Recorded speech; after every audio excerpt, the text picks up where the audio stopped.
ఏదైతే కృష్ణాలంక పోలీస్ స్టేషన్కి సంబంధించిన లాకప్ డెత్ సంబంధించిన వ్యవహారం ఏదైతే నడుస్తుందో మరోసారి తల్లిదండ్రులు ఈరోజు మీడియా ముందు ప్రవేశపెట్టే ప్రయత్నం అయితే చేశారు. దీనికి కూడా కారణం ఏంటంటే తన కొడుకు మీద ఉన్న కేసులకు సంబంధించి దాదాపుగా ఒక మాఫియా డాన్ లాగా ఇతను వ్యవహరించాడు అని చెప్పి వస్తున్న కొన్ని సోషల్ మీడియాలో వస్తున్న వార్తల మీద వాళ్ళు స్పందించడానికి సిద్ధమైన పరిస్థితి. ప్రస్తుతం వాళ్ళు మనకు మాట్లాడే ప్రయత్నం అయితే చేస్తాం, మన తల్లితో మాట్లాడే ప్రయత్నం అయితే చేద్దాం.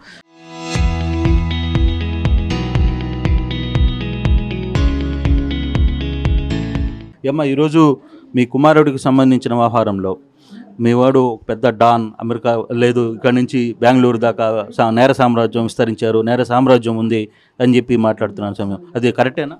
మీరు ఒకసారి మా ఇంటికి వచ్చి చూడండి, మీరు కనుక్కోండి. బయట మేము ఎలా ఉంటాం, ఉంటే తింటాం లేకపోతే లేదు. నేను బయటికి కూడా రాను, ఆ అరుగు మీద తప్ప ఎక్కడ కూర్చోను. నా పిల్లోడిని తీసుకెళ్ళి చంపేసి ఇలాంటివి పెడుతుంటే నాకు ఎంత బాధగా ఉందో. మీరు తప్పించుకోవటానికి నా కొడుకుని అడ్డం పెట్టుకొని దేనికి నువ్వు చేసావు? చేసినప్పుడు నేను ఎన్నోసార్లు వచ్చి నిన్ను అడిగా, అయ్యా నాకు ఇవ్వయ్యా, నా పిల్లోడు ఏడయ్యా, కనీసం ఫోన్ చేయించండి అయ్యా నేను మిమ్మల్ని అడుక్కున్నా. అడిగినప్పుడు చూపిస్తే ఇలాంటివి వచ్చాయి కాదుగా. చంపి నువ్వు బాత్రూంలో పొట్లం కట్టినట్టు కట్టి పెట్టి నువ్వు తెల్లారుజామున తీసుకెళ్ళి దానం చేస్తానికి నీకు మనసేనా? ఇక్కడ ఒక్కగానొక్క తల్లి ఉందే, నువ్వు అంత పని చేస్తున్నా నేను, అది న్యాయమా మనకని నువ్వు న్యాయస్థానంలో ఉన్నావు కదా, అలా నీకు న్యాయమేనా? తర్వాత ఆ తల్లి బతుకుద్దా బతకదా? అసలు వాళ్ళ పరిస్థితి ఏంటని నువ్వు ఆలోచించాలి కదా. ఇట్ట ఎంతమందినో చంపొచ్చాడంట. ఈ పెద్ద మనిషిని మీరు అందరూ పట్టుకోండి మీ చేత అయితే. అయ్యా నేను ఇంకేం అడగను, ఎన్ని ఉన్నాయో బయటికి లాగండి. మా ఓడికి ఎక్కడికో వెళ్ళి లాక్కొస్తున్నారు. నేను ఎలా ఉన్నాను, నా కొడుకు ఎలా ఉన్నాడో మీకు చూస్తే సరైన డ్రాయర్ లేదు, సరైన చెప్పులు లేవు, నా బిడ్డకి గుడ్డ లేదు. ఆ చొక్కాలు నేను చూపిస్తా చూసుకోండి. నా పిల్లాడు ఎలాంటి నాకు తెలుసు. అసలు మీకు ఇంతసేపు నేను చెప్పుకోవాల్సిన అవసరం లేదు. నువ్వు దొంగ పని చేసావు, నా కొడుకుని తీసుకొచ్చి చంపి బాతులలో పెట్టి తర్వాత దానం చేసావు. దీనికి సమాధానం నాకు చెప్పు, నాకు ఇంకేమొద్దు, నేనేం అడగను ఇంకా. కానీ ఎందుకని ఇప్పుడు కొత్తగా పార్టీలు ఎంటర్ అయిపోతున్నాయి ఈ కేసులో వివిధ రకాల వీళ్ళు వచ్చి నేను ఏడుస్తున్నానని నన్ను ఓదార్చడానికి వచ్చిన వాళ్ళని నువ్వు అంటగడుతున్నావంటే, పైన ఆయన ఫోటో వేసి కింద ఈడు ఫోటో వేస్తున్నావంటే, అంటే ఎంతమంది దగ్గర తిరుగుతున్నాడా నా కొడుకు? నేను ఇట్లా అడుక్కు తింటాం ఎందుకు? మీకు తెలుసు నేను ఇలా అడుక్కు తింటాం ఎందుకు. నడుచుకుంటూ వెళ్తాను, నడుచుకుంటూ వస్తానయ్యా. చూడండి నాకు చెప్పులు కూడా సరైన లేవు. ఇంతకన్నా మీకు నేను ఏం చెప్పుకోలేను. ఎందుకంటే నా కొడుకు మీద మాత్రం బురద చల్లొద్దు, మా మీద చల్లొద్దు. మేము అలాంటి వాళ్ళం కాదు. పైన ఆయన ఫోటో వేస్తున్నారు, ఏ పార్టీ వాడొస్తే ఆ పార్టీ ఫోటో వేస్తాం, కింద నా కొడుకుని వేస్తాం. అంటే ఎన్ని పార్టీలో ఉన్నాడు నా కొడుకు? మీకు ఇదేమన్నా పద్ధతి ఉందా? ఎందుకు అలా తప్పించుకుంటానని చూస్తా? చేశానమ్మా, ఇదిగో ఇది ఉంది, మాది తప్పే అని నువ్వు చెప్పు. మాకు అసలు ఏమొద్దు, నువ్వు అంత భయపడవసరంలా. అడిగాం, నేను అడిగింది అదేగా. ఒక్కసారి చూడండి అయ్యా, ఒక్కసారి ఫోన్ చేయండి అయ్యా అంటే మీరు ఏం చేశారు నా బిడ్డని? ఒక్కసారి చూపించండి అన్న. చూపిస్తానని చెప్పి అశోక్ నేను మాట్లాడిస్తాను, నేను చూపిస్తానని ఒకసారి అసలు మీ ఓడు నా దగ్గరికి రాలేదని ఒకసారి అక్కడ కొట్టి పడేశారు. పైనుంచి కేకలు వెళ్ళిపండి. నాకు కంగారు వచ్చేసి నేను కిందకు వచ్చి గబగబా ఎదురు బడ్డీ కొట్టుంటే అందులో మంచినీళ్ళు తాగి మళ్ళీ పరిగెత్తట్టుగా అమ్మా అని పెద్ద కేకలు వేస్తున్నాడు. నన్ను నేను చూస్తే కాళ్ళకు కట్లు కట్టి అన్నీ ఉంటే ఎదురుగున్న బాబురావు గాడు, ఈ మురళీకృష్ణ, అశోకు, ఇంకా శివరామకృష్ణ వీళ్ళందరూ అడ్డం ఉండి కర్రలు ఇలా పెట్టుకొని కూర్చున్నారు. నా కొడుకు మీద మీకు అంత కచ్చేంటి? మిమ్మల్ని ఏనాడన్నాడు? పలకరిచ్చాడా? నేనేమన్నా అన్నానా? పోనీ ఏనాడన్నా? వస్తే తలకాయ ఉంచుకొని అయ్యా మా అబ్బాయి ఉన్నాడంటగా అని నేను అడిగి మీకు ఎంతో కొంత డబ్బులు ఇచ్చి నా కొడుకు చేసింది ఏంటో నేను చెప్పుకుంటాను. ఇంకోసారి రావు మేము. మా వాడు ఆడు కూడా చాలా జాగ్రత్తగానే బతికాడయ్యా, ఆడేం తప్పుడు పనులు చేయలే. మామలు ఏమన్నా అనుకుంటారని చెప్పి ఇక్కడి నుంచి వెళ్ళిపోయాడు నా కొడుకు. నీకెంత ధైర్యం ఉంటే పడుకుని ఉన్నవాడిని వెనక చేతులు కట్టేసి నీకు అహంకారం ఉందని, నీకు ఇది ఉందని చెప్పి, నీకు జాబ్ ఉందని చెప్పి నువ్వు నా కొడుకుని తీసుకొచ్చి జీబులో పడేసి అక్కడి నుంచి ఇక్కడ చేతులు కట్టేసి కింద నుంచి రక్తం పడేటట్టు నువ్వు కొట్టి మళ్ళీ టాస్క్ ఫోర్స్ వాళ్ళకి అప్పచెప్పి నువ్వు ఇంత చిత్రవత చేసి చేతులు ఇంత లావన అయిపోయేటట్టు కొట్టాల్సిన కర్మ ఏంటయ్యా? నువ్వు కొట్టి నువ్వు చేసి నా దగ్గరికి తీసుకురాలా, ఏ స్టేషన్లో ఉన్నాడు ఎత్తుక్కుంటే నేను ఎక్కడికి వెళ్ళి ఎత్తుక్కుంటాను? సగం కళ్ళు కనబడకుండా బతుకుతున్నా నా కొడుకు వల్లే నేను ఇలా ఎండిపోయా. ఇలా బిడ్డను కూడా లేకుండా చేసి ఆఖరిసారిగా నిన్ను అడిగాడు అమ్మని చూపించండి. ఆ మాటలు కూడా మాకు తెలిసినాయి. అమ్మని చూపించమంటే నీకు కనికరం లేదా? నువ్వు మామూలుగా సావు అంతే. సో మరోవైపు నవరంగతో మాట్లాడే ప్రయత్నం అయితే చేస్తాం. ఈ కేసుని మొదటి నుంచి కూడా కేసుకు సంబంధించిన కొన్ని కీలకమైన డాక్యుమెంట్స్ని ఆయన బయటపెట్టే ప్రయత్నం అయితే చేశారు. ఆయనతో మాట్లాడే ప్రయత్నం కూడా చేద్దాం. సార్ నవరంగ, ఇప్పుడు ఈ కేసుకు సంబంధించి ఇప్పుడు తాజాగా కొత్త పరిణామాలు తిరుగుతున్నాయి, కొత్త కోణాలు వస్తున్నాయి, కొత్త పార్టీ ఎంక్వైరీలు వస్తున్నాయి. ఇవన్నిటిని ఎలా చూస్తారు? అసలుకి ఏం జరుగుతుంది? ఆడికి 23 నుంచి 26 ఏళ్ళ వయసు, ఆడికి పార్టీలతో రాజకీయ నాయకులతో ఏం సంబంధం ఉంటుంది? వాళ్ళ మేనమామలో మేము 6 ఉన్నాం కాబట్టి ఈ రోజున మమ్మల్ని పట్టి పార్టీలోళ్ళు మాకు సానుభూతి తెలియజేయడానికి, మా అక్కకి జరిగిన అన్యాయానికి సపోర్ట్ చేయడానికి వస్తారే తప్ప ఆ తల్లి అలా ఏడుస్తుంటే ఆమెకి రాజకీయాలు అంటకడతాం, ఆమె బాధను కూడా మనం రాజకీయంగా వాడుకుంటాం ఎంత తప్పు. అసలు మేము అంబటి రాంబాబు గారికి కానీ అవినాష్ గారికి కానీ మేము వీళ్ళెవ్వరికీ సపోర్ట్ చేయలేదండి. మేము వైసీపీకి సపోర్ట్ చేయలే. మేము జనసేన ఫాలోవర్స్, పవన్ కళ్యాణ్ గారు ఫాలోవర్స్, నాదెండ్ల మనోహర్ గారు ఫాలోవర్స్. మేము మొన్న లోకేష్ గారికి పనిచేసాం మంగళగిరి నియోజకవర్గంలో. మా దగ్గర అన్ని ప్రూఫ్స్ ఉన్నాయి. మాకు రాజకీయాలకు ఏం సంబంధం లేదు. ఆ తల్లి అలా ఏడిసి కంఠశ్వాస పెట్టుకొని స్టేషన్కి వెళ్తే పోలీసులు నిర్దాక్షిణ్యంగా దారుణాలకు ఒడిగట్టి చంపి శవాన్ని మాయం చేసి వాళ్ళని తీసుకెళ్లి బాత్రూంలో వేసి చీకటితో తీసుకెళ్లి దహనం చేసి ఆ ఫోటోలన్నీ బయటకు రావనుకుంటే అందులో ఉన్న చిన్న చిన్న కేసుల్లో వచ్చిన ముద్దాయిలకి అవి కనపడలేదా? వాళ్ళు చెప్పరా అండి మాకు మీ ఓడిని ఇలా చేస్తున్నారని? మేము 40 సంవత్సరాల నుంచి స్థానికులుగా ఉన్నప్పుడు కృష్ణలంక పోలీస్ స్టేషన్కి కోతవేటి దూరంలో నువ్వు శ్మశానం పెట్టుకొని కరెంటు మిషన్లు వేసి దహనం చేసి కనీసం అస్థికలు కూడా నువ్వు అప్పచెప్పవా? మేము అడిగామండి, మీరు ఈ పని చేస్తుంటే అస్థికలన్నా ఇవ్వండి, మేము ఆ టయానికి కార్యక్రమం చేసుకోవాలి హిందూ సాంప్రదాయ ప్రకారం అన్నాం. అసలు మీ ఓడు మా దగ్గరికి రాలేదంటాడు. నువ్వు రాలేదు అంటే నువ్వు ఈ కొట్టిన దెబ్బలు ఎక్కడి నుంచి వచ్చినాయి? నువ్వు ఎవరు? ఇప్పుడు మీరు ఈ ఎవిడెన్స్ అన్ని కూడా మీరు ఎలా సేకరించారు? ఆ ఎవిడెన్స్ని మీరు రాంబాబుకి ఇచ్చింది వాస్తవమేనా?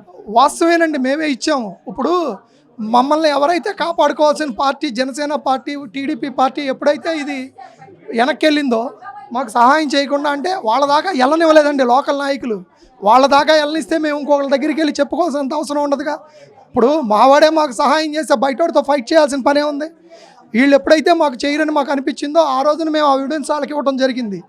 వాళ్ళే కనుక ఆ రోజు వచ్చి స్టేషన్ ముందు ధర్నా కూర్చొని నువ్వు మా జనసేన కార్యకర్తకి మా జనసేన ఫ్యామిలీకి ఇలా అన్యాయం జరిగిందని కనుక నువ్వు క్వశ్చన్ చేస్తే ఇదే సిఐ నాగరాజు తీసుకెళ్ళి మాయం చేసేవాడు కాదు కదా.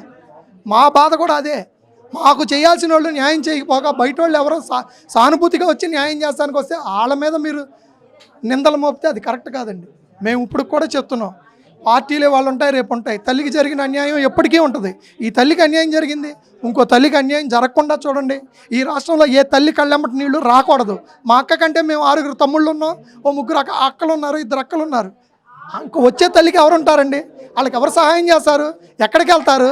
ఏ స్టేషన్ తెలిసిద్ది? ఏ మీడియా వస్తుందండి వాళ్ళ కోసం? ఇప్పుడు సిఐనేమో విఆర్కి పంపించారు. ఇది మీకు ఓకేనా? ఇంకా అతని మీద కఠినమైన చర్యలు తీసుకోవాలి, ఇంకా ఎవరెవరు రోల్ ఉందని? ఏమంటే ఇంట్లో కొడుకు చేస్తే ఒక తప్పుకి ఒక దెబ్బేసి వెళ్ళి పక్కన కూర్చోంటే అది చిన్న విషయం కాదండి. ఒక మనిషిని భుజం మీద తట్టి నువ్వు వెళ్ళి 4 రోజుల వెనకాల ఇంకో చాటు ఉండంటే అది ఎంత మట్టుకి కరెక్ట్ అండి?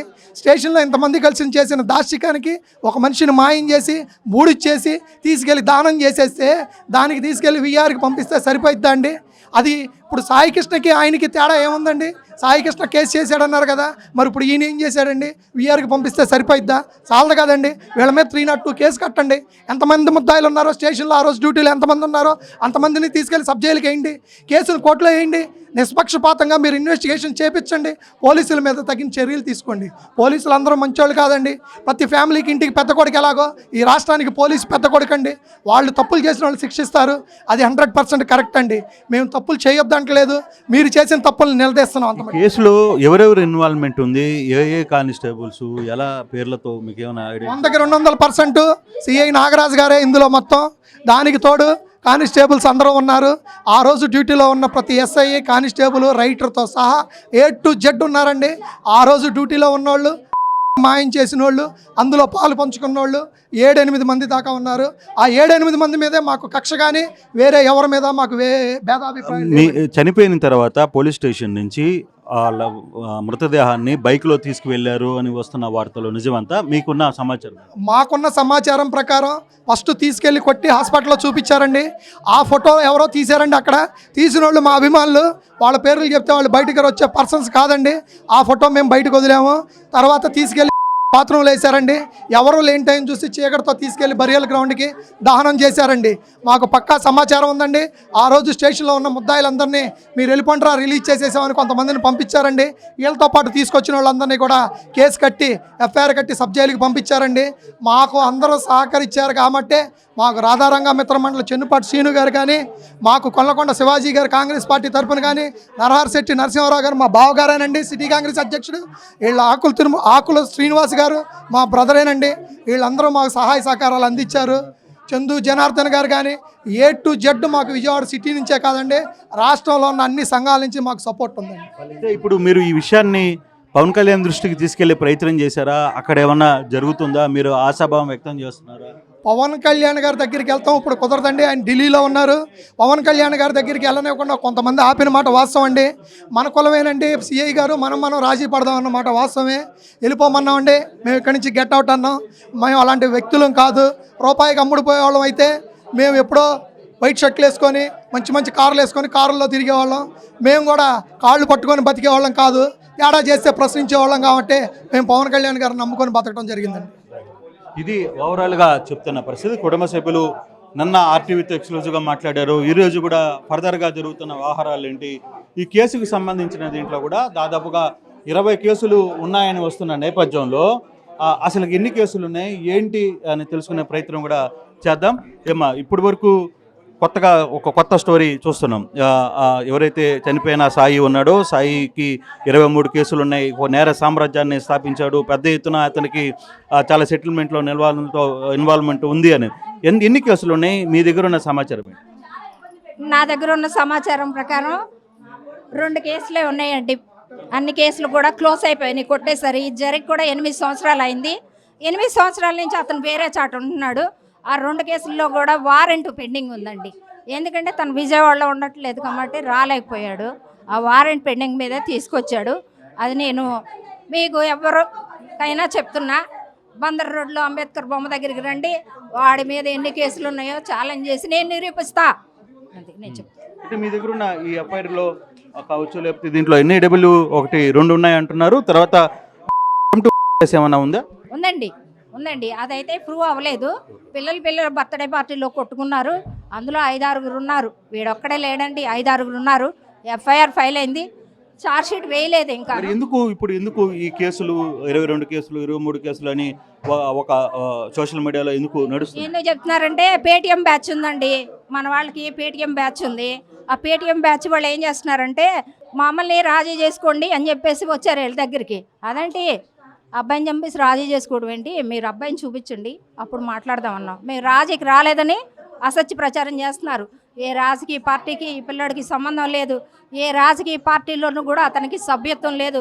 అతను పవన్ కళ్యాణ్ ఫ్యాన్స్ మాత్రమే. ఆ పిల్లడు అంత పెద్దోడు కాదండి, చిన్నవాడండి, 23 ఏళ్ళు. వాళ్ళ ఇల్లు కూడా నేను ఒక మీడియాలో పెట్టాను.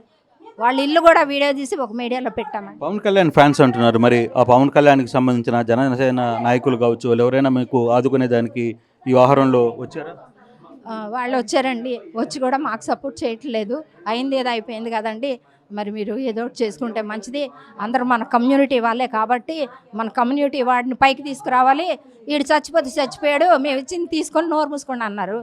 వాళ్ళు నాకు ఒక్క కొడుకు, మాకు డబ్బొద్దు, నా కొడుకే కావాలని ఆవిడ అంటుంది. కొంచెం చంపేసావు, బాడీ చూపించు, తగలబెట్టావు, బూడిదివ్వు అని అడుగుతుంది. ఏది చెప్పకుండా ఏమీ చేయకుండా మీ అధికారంతో అసత్య ప్రచారాలు చేస్తున్నారు. ఇది అసత్య ప్రచారం అండి.